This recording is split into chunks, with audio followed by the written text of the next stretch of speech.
Muito bom dia a todos, estamos começando mais um Morning Call da Empire Capital. Hoje não estamos no nosso estúdio, mas estamos aí sempre com vocês, com esse comprometimento para você começar o seu dia muito bem informado. Então hoje, sexta-feira, 21 de junho de 2024. Vamos falar sobre o fechamento de mercado no dia de ontem.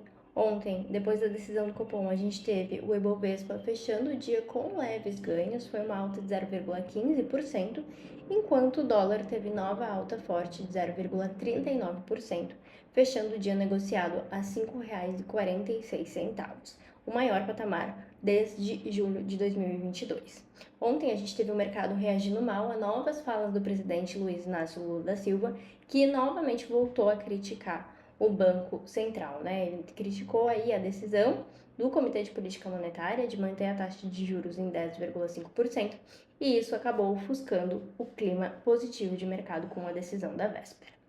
Bom, a gente hoje começa o dia com divulgação de dados preliminares dos PMIs, que são aqueles dados, índices gerentes de compra, que retratam um pouco da atividade econômica. Então, se eles ficam acima de 50, eles indicam expansão da atividade, e se eles ficam abaixo, eles indicam contração.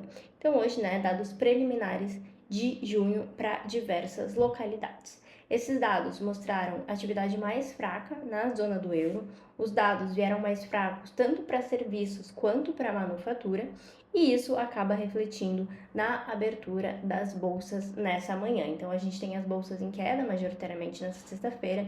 O Eurostock está caindo 0,8%, enquanto os futuros do S&P e do Nasdaq estão recuando 0,1%. Na Ásia, a gente teve o Nikkei retraindo 0,1% também, e Xangai 0,2%. Importante notar que a gente tem essa divulgação para os Estados Unidos às 10 horas e 45 minutos, e esse é o principal destaque da parte de divulgação macroeconômica ao longo do dia. Aqui no Brasil, principal destaque são novas notícias relacionadas ao cenário fiscal. A gente tem os jornais trazendo que o governo planeja começar em julho as revisões de gastos de benefícios do INSS, e que esse seria o pilar do plano do executivo para o orçamento de 2025.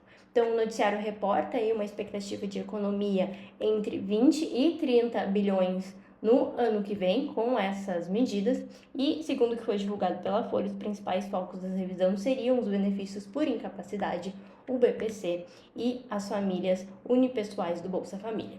A gente já comentou aqui, depois da decisão do Copom, que de fato cada vez mais a gente se aproxima aí das discussões do orçamento de 2025, e como a gente sabe, a situação fiscal do Brasil, ela é bastante complicada. Então essas decisões, essas notícias que vão começar a sair com relação ao orçamento de 2025, elas podem causar ali volatilidade no mercado, Então a gente tem esse exemplo, mas cada vez mais até o final do ano a gente deve ter notícias desse tipo, e dependendo, se elas forem positivas ou negativas, isso pode ali movimentar os mercados. Então esse é o principal destaque que os jornais trazem aí com relação ao cenário político. Então um dia um pouco mais tranquilo aqui no Brasil, mas a gente sabe, esses dados dos Estados Unidos que saem às 10 horas e 45, se vierem tanto muito acima ou muito abaixo das expectativas, eles também podem movimentar os mercados.